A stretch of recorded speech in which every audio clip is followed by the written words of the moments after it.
you back a little bit, little back and ask you, there's a 14, 15-year-old guy who wants to like at least play for the Ranji team now in these circumstances, what will you suggest him or her to do in terms of like the fitness regime, in terms of the discipline and everything else? Like how to prepare for that? Yeah, see,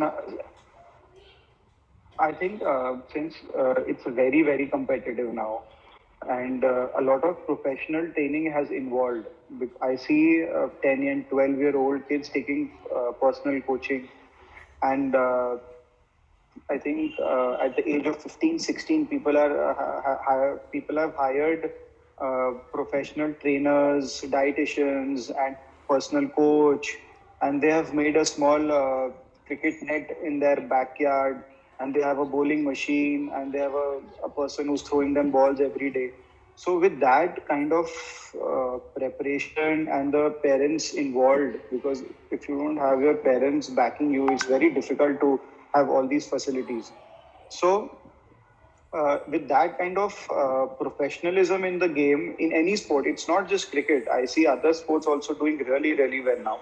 I see my young cousins doing well in chess, which is unheard of that people are playing chess at such a young age. So with this, I think whoever is looking to play at any professional level, you have to be very, very focused. One, diet and physical training is very important because the fitness bars have been raised very, very high. With the new generation coming up, if you see back in 1983, the players like Sunil Gavaskar, Kapil Dev, they've done really, really well, but they were more of skill and less of probably, I think, professional training. Now you see in Indian cricket team, Virat Kohli, or take anyone, everyone is above average fit in the team. So any sport you're playing, because I've trained with Manika Batra, she's a Olympian now. She's going for the Olympics, a table tennis champion. I've trained with Aditi Chauhan. She's the Indian team goalkeeper, Indian football women's team goalkeeper. So these girls, they have really, really worked hard. I've seen them. They used to train with us. They used to not miss a day, and they used to do everything that we used to do.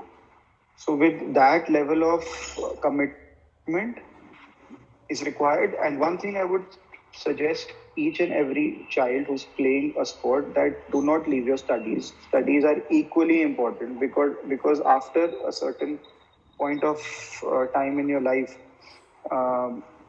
when you see, it's destiny. So if you don't see anything ahead, or the things are not going your way, then that is the time when education really helps you. Because you are open to ideas. If you're educated, then you've seen the world around. So this is one thing which is very, very important, in my opinion. Just a supplementary question, Roy, with your permission, can I? Yeah, sure. Yeah, go on. You just spoke about the training aspect, Arjun, and it's extremely important. But now things have changed because of COVID, and a lot of people have just stayed at home.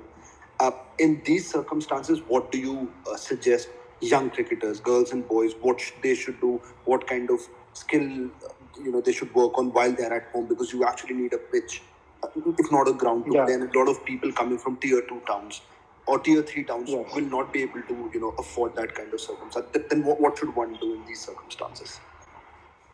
If we talk about tier 2 and tier 3, then I think in the interiors, people still have found ways to train, because I don't know if they are not very into COVID situations, or they are ignoring it. I don't know, but I have friends in Patiala who are doing really well, but they are still training because they have small places in their backyard, or 2-3 people in their neighborhood. They come and they train.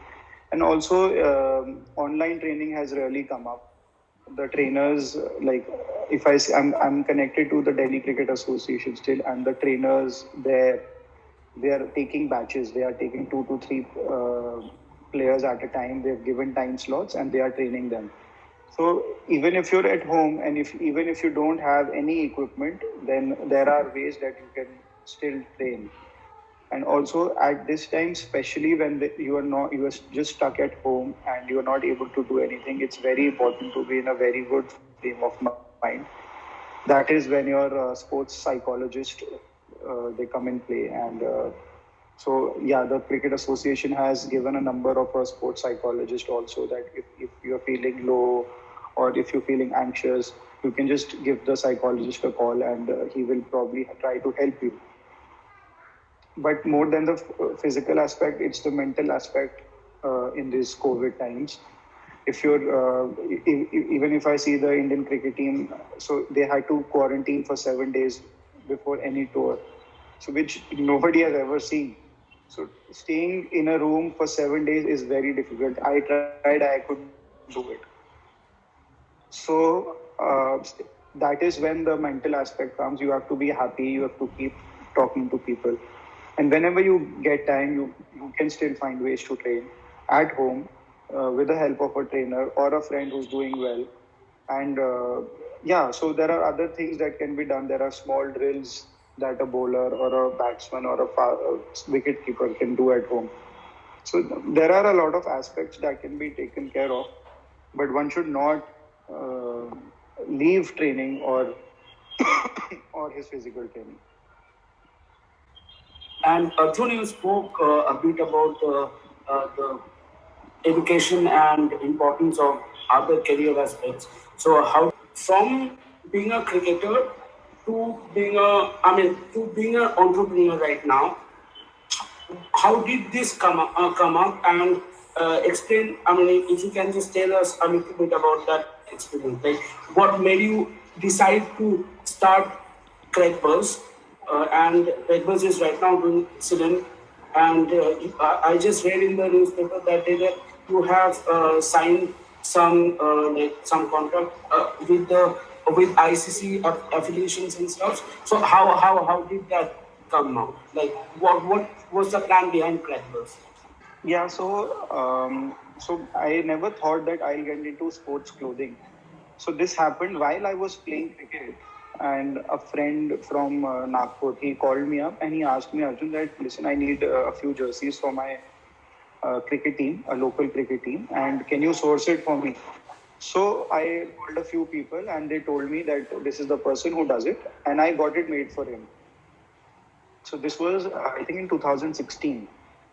Uh, so this is how it started, and I did it for him. Then another friend of mine, he also asked me the same thing, and I again did it for him. And I just told my dad, see, I've done these 2 orders, though I didn't earn anything out of it, but it was just the process that I followed. So I just discussed it with my dad, and my dad said, "Yeah, it's a good thing. It's a very upcoming thing that people are looking for customized clothing, not just cricket, but otherwise also. If you see events, if you see marriages, the bride and the groom side, they have a cricket match, so they also need personalized jerseys. Then people get personalized clothing for their kids, also for the birthday party. So these are the aspects that are there in the customized clothing market, and me and my dad, we spoke about it, and then that's when I started. So the first order I remember I did for a DAV cricket tournament. There were 4 teams, and the alumni of DAV were playing. So the alumni of DAV were playing, and we did clothing for 4 teams. So that's when I thought that I can really do it. And for 2 years, I started trading. Like I used to take orders and I used to get it done in some other factory. And in 2017, second half, I thought that I should get into this and I should learn more about this. And I went to my father's friend's factory. He's into export of garments. And for 3 weeks, I trained there. I learned the very, very finer details of the business and how the garment is made, how it's sourced, how it's packed. Everything in those 3 weeks I learned. And then in 2018, when I thought that probably it's time to move on from cricket, I started my own garment manufacturing unit. Though it's a very very difficult job because it involves a lot of customization. But then I think with the support of my family and especially my father, we could slowly. We started with very few machines. I think 5 or 10 machines we started, and we hired about 10 people. So, and then gradually, I got a very good response from the market. Like I could see a void. I could see there is a gap there, and then people are really looking for sports clothing or customized clothing. And then now, 3 years from now, we were badly hit because of COVID, because the sports activities shut, the schools shut, the colleges shut, and they were our major clients. So it all stopped, but still we did little business, and we are progressing. And now we have a setup of about 80 machines. We have employed 200 people, and we are going global now. So I'm planning to by the end of this year, we are planning to be present in about 38 countries. So this is our plan, and this is where we are working on. Just to take you a little bit back, Arjun, you mentioned about how COVID situation and everything has created issues for business across the globe. What are because you've started something on your own, for anybody who's a young entrepreneur or wants to get into that kind of field, what are these 2-3 things that you will tell him or her to definitely do, and then 2-3 things one should definitely not do while you're in the entrepreneur or while you are in the journey of becoming an entrepreneur?